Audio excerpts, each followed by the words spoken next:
Donc, bonjour à tous et bienvenue dans ce live LinkedIn. J'ai l'honneur d'avoir avec moi Justine Blanchin, qui est fondatrice de l'agence Intrépide et de la marque de vêtements Intrépide Studio.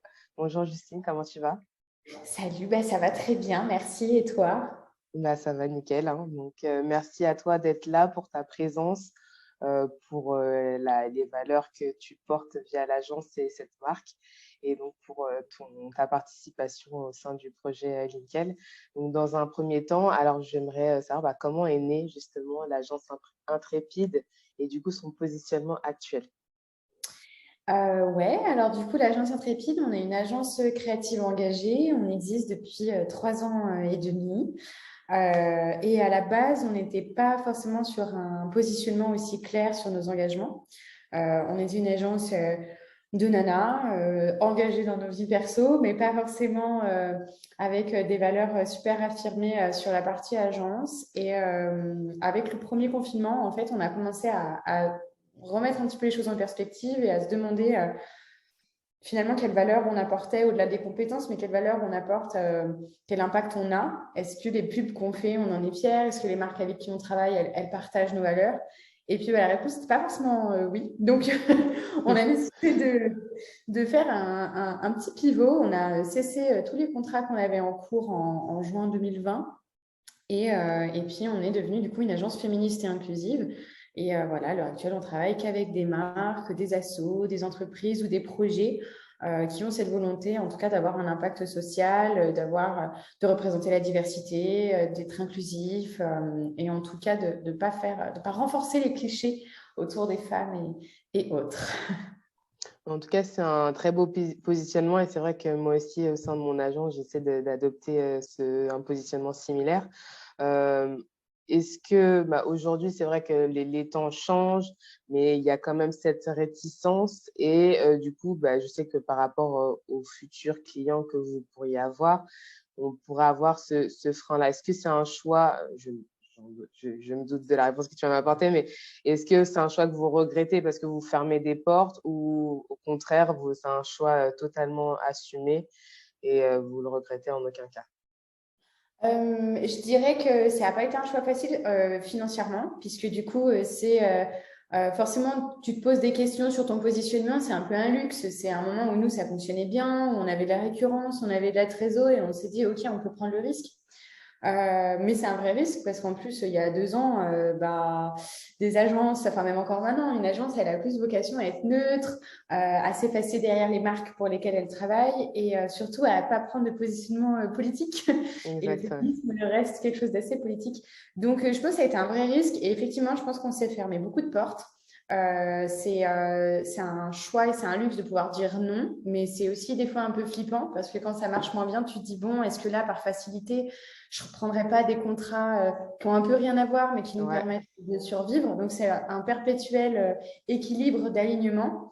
Par contre, pour rien au monde, on regrette. C'est le meilleur choix qu'on ait pu faire, meilleure décision qu'on ait pu prendre, parce qu'en fait, aujourd'hui, on travaille qu'avec des personnes avec qui on est aligné, avec qui on a les mêmes valeurs. Et même au-delà du sens qu'on donne au projet,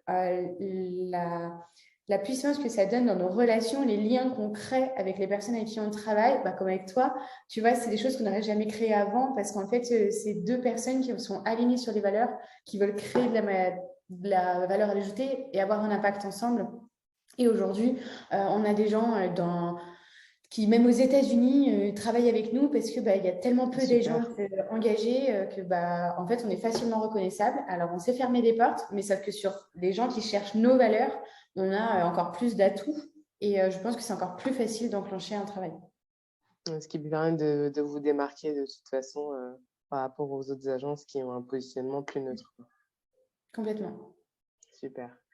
Alors, deuxième question. Alors, pourquoi tu t'es lancée dans l'entrepreneuriat? Pourquoi ne pas tout simplement, en dehors de la dimension justement engagée, pourquoi ne peut-être pas se lancer dans le salariat et travailler pour le compte d'une autre agence? Je pense que j'ai toujours voulu être libre. Enfin, moi, je dis toujours, je suis un esprit libre. Je suis une tête brûlée. Tous les lundis, j'arrive et j'ai envie de tout changer. Une vraie pile. Voilà. Et je pense que c'est pas évident. d'avoir une salariée qui serait comme moi.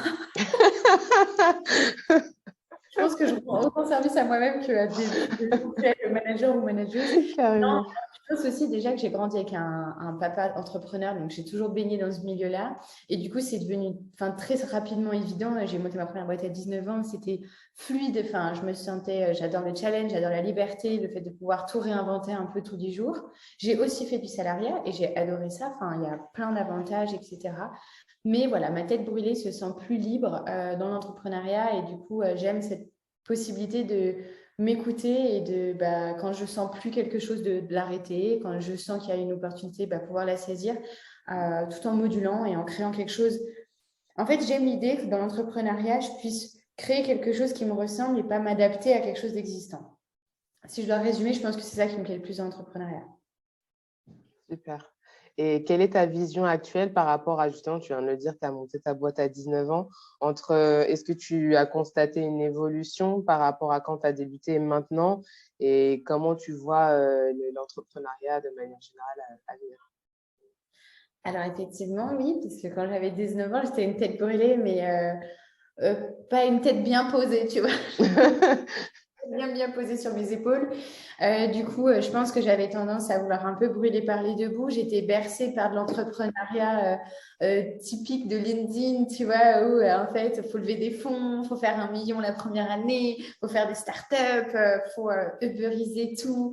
Et du coup, mes premières années d'entrepreneuriat, c'était vraiment sur ces modèles-là et avec cette envie de croissance où je me suis endettée, où j'ai voulu aller vite, faire le produit parfait. Enfin, et en fait, je pense que voilà, j'avais besoin de prendre beaucoup de murs, de prendre qu'on me claque pas mal de portes pour me rendre compte qu'en fait, ça me ressemble déjà pas forcément, ce type d'entrepreneuriat, que c'est pas Ouais, vraiment la réalité. Parce que la ça seule c'est sûr. réalité, c'est qu'au bout de 3 ans, j'avais juste des dettes et plus de boîte. Et du coup, je pense que voilà, l'entrepreneuriat pour moi, c'est un éternel apprentissage. Aujourd'hui, j'ai appris de mes erreurs. Je continue d'en faire, je continue d'apprendre de mes erreurs. Et pour moi, l'entrepreneuriat, c'est ça, c'est se remettre perpétuellement en question, se dire, OK, qu'est-ce que j'apprends de ce qui vient de se passer, comment je peux faire mieux la fois d'après et être très humble en fait. Je pense que le succès, c'est dans l'humilité, c'est dans le fait de se dire, j'ai des faiblesses, c'est lesquelles, je m'entoure ou je délègue ou j'apprends à ne pas avoir toujours raison et du coup, je pense qu'aujourd'hui, c'est un petit peu maintenant à 27 ans, après 6 ou 7 ou 8 ans d'entrepreneuriat, je dirais que c'est ça. C'est d'accepter que je me trompe et qu'il faut recommencer et de ne pas s'entêter quand ça ne fonctionne pas, ça ne fonctionne pas. Il faut arrêter, il faut Bien passer au sûr. Super. Parle-nous pour la suite d'Intrépide Studio, du coup, le petit bébé. Le petit bébé qui n'a pas encore 1 an, le petit bébé Intrépide Studio, en fait, du coup, on avait cette agence Intrépide, féministe, inclusive. On avait envie d'apporter plus de valeur. On a créé un compte Insta, un peu média, où on aborde plein de sujets, mais totalement gratuitement, quoi, où on va faire des sondages, des quiz, on va traiter vraiment beaucoup de sujets pour éduquer, sensibiliser. Avec un univers graphique qui est très fort, puisqu'on a Zoé, notre illustratrice, on a Beryl, notre directrice artistique, qui crée une identité visuelle très colorée. Et de plus en plus, on recommençait à avoir des messages « Ah, je verrais bien cette illu sur un tote bag, sur un t-shirt ». Et nous, on est aussi spécialisés dans le e-commerce sur l'agence. Et on s'est dit, ouais, en fait, pourquoi pas nous aussi avoir en parallèle notre marque e-commerce qui porterait exactement les mêmes valeurs féministes, inclusives, diversité, etc., avec notre savoir-faire e-commerce, nos illustrations, et qui viendrait en fait faire une synergie entre tous les outils. Et du coup, en octobre dernier, on a lancé notre marque avec la première collection Intrépide Studio de vêtements non genrés. Donc, on essaye de ne pas préassigner de vêtements à un genre. Ça ne veut pas dire qu'on fait que de l'oversize ou du neutre. Ça veut dire que par contre, même une coupe qui peut être dite féminine courte, on va la faire porter aussi à des hommes, qu'on ne présente pas que des gens cis, que des gens blancs. On va jusqu'au 5XL, on produit en coton bio de façon éthique.